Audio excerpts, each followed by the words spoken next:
meus amados, a graça e a paz do Senhor.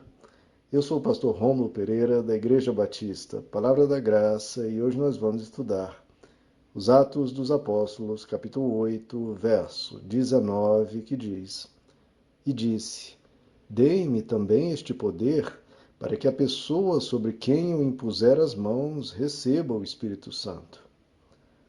Bom, meus amados, essa é uma frase que acabamos de ler, de Simão o Mago. Temos visto nos últimos versos, era um feiticeiro, alguém que ali na região de Samaria encantava as pessoas, gerava grande admiração com seus feitiços e demonstrações, seja de engano, seja por truque, seja por realmente uso de forças outras, né? Como já explicamos, nem todo milagre tem a fonte divina. Há outras fontes. Isso é muito importante, eu enfatizo isso sempre. Cuidado com os milagres, como a Bíblia sempre falou, cujo conteúdo ao redor é diferente do Evangelho, como o próprio apóstolo Paulo diz em Gálatas capítulo 1. Se eu, apóstolo Paulo, ou um dos apóstolos, ou mesmo um anjo do céu, vos anunciar um evangelho diferente, seja considerado maldito. E ele não parou, e ele continua. Eu repito, se eu ou um dos apóstolos, ou mesmo um anjo dos céus, lhes pregar um evangelho diferente, seja considerado maldito. Então, o milagre não define o caráter de uma pessoa. Nada mais óbvio, né, queridos? Nada mais óbvio, mas é o erro mais comum, um erro crasso, feio, grotesco, mas mais comum. A pessoa realiza um milagre, todos logo o aplaudem, logo dizem aleluia, amém, glória a Deus, etc. Quando aquilo ali é um pretexto para fazer mil e umas coisas de ruim para as pessoas ao redor, saqueando, tendo poder, dominando almas humanas. E, obviamente, Simão, o mago, viu isso. Ele estava acostumado a fazer isso. Ele ganhava dinheiro, tanto da população quanto, inclusive, da liderança, dos governantes. Ele tinha admiração, tinha o dinheiro, tinha o poder, tinha a fama. Irmãos, vejam só: dinheiro, poder e fama. Vou repetir: dinheiro, poder e fama.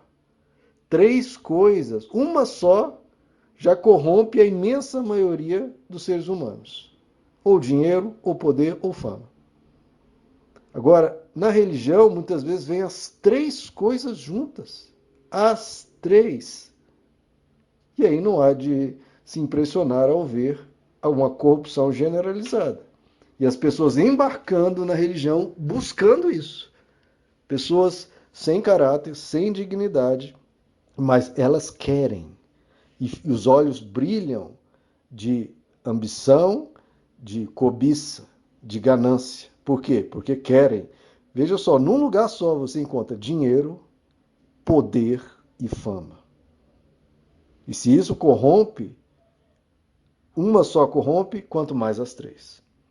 E Simão, o mago, estava acostumado a ter essas três coisas. Perdeu do dia para a noite quando chegou Filipe, o diácono, pregou na região de Samaria, as multidões se converteram. Ele, entre aspas, se converteu, seguiu a multidão, porque sempre quando se converte uma multidão, vem muitos no encalço, no embalo, digamos assim, apenas seguindo, e ele logo viu, os olhos logo brilharam. Opa, já posso recuperar dinheiro, fama e poder, e às vezes até tendo mais. Estou vendo aqui esses apóstolos, eles realizam milagres, eles oram e as pessoas começam a falar em outras línguas e há uma manifestação espiritual. Se eu já tinha fama, poder e dinheiro antes, imagina agora. Ah, era disso que eu precisava. E nós comentamos desse erro chamado simonia. O uso, a busca de cargos eclesiásticos, de funções, e para isso, muitas vezes, pagando, né? Como ele vai sugerir aos apóstolos, pagar para ter esse dom. É uma tristeza, queridos, mas é algo que ocorre demais.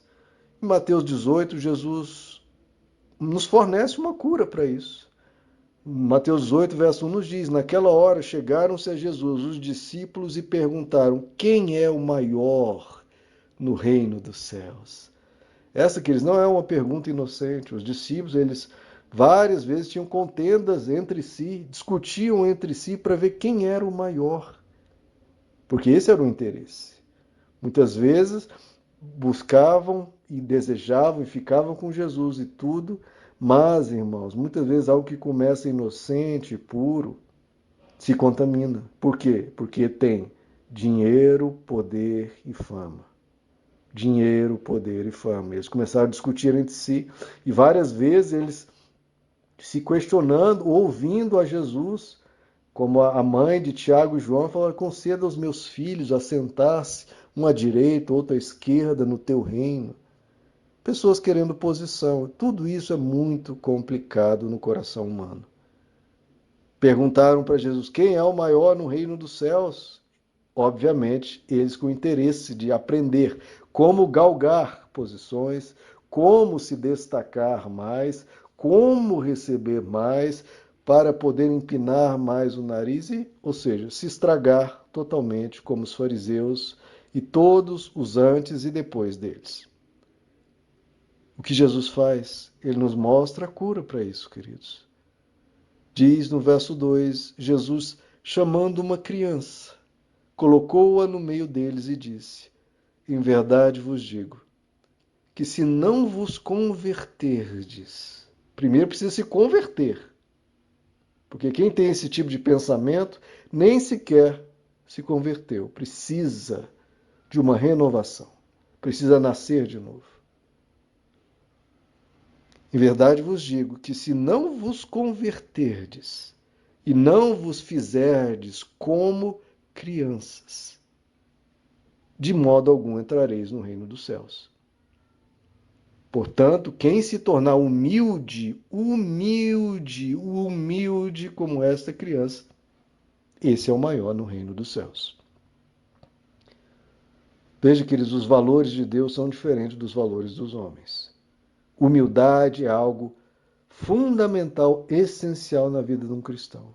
Um cristão não se auto-intitula apóstolo, não se auto-intitula isso, patriarca e tantas coisas. Não. Quem faz isso, é menor. O maior é o que se faz como uma criança. Criança tem algum título? Ela tem algum cargo, alguma pompa? Não. Ela brinca, ela está com as pessoas, ela faz amigos. Ela ajuda um amigo, divide um pedaço de pão. Ela está ali com seus amigos, ajuda os amigos, cuida dos amigos, gosta dos amigos, dá ao amigo o que ele pode dar. É a simplicidade do Evangelho, irmãos. Jesus falou: vocês sabeis que os governantes dominam sobre os outros. Entre vós não será assim. Não será assim. Pelo contrário, o maior será o que serve. Será o que serve. Será que vamos aprender o Evangelho, queridos? Falando tanto de Jesus, mas cadê crer em quem Jesus é, em quem Jesus manifestou e nos ensinou? Sermos humildes como crianças e buscar servir. Porque quem se exaltar, isso é promessa de Deus, quem se exaltar será humilhado. Então, todos esses que se exaltam, como Simão quis se exaltar, será humilhado. Agora, todo aquele que se humilhar, esse sim será exaltado. Princípio básico, simples do Evangelho e verdadeiro. E é o que Deus fez. Ele não está cobrando de nós algo que ele não fez. Deus se humilhou, irmãos. É o que o apóstolo Paulo diz em Filipenses capítulo 2.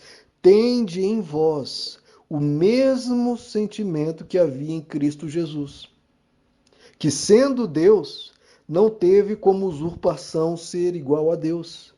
Antes, se humilhou, tomando a forma humana e forma de servo, e foi obediente até a morte e morte de cruz.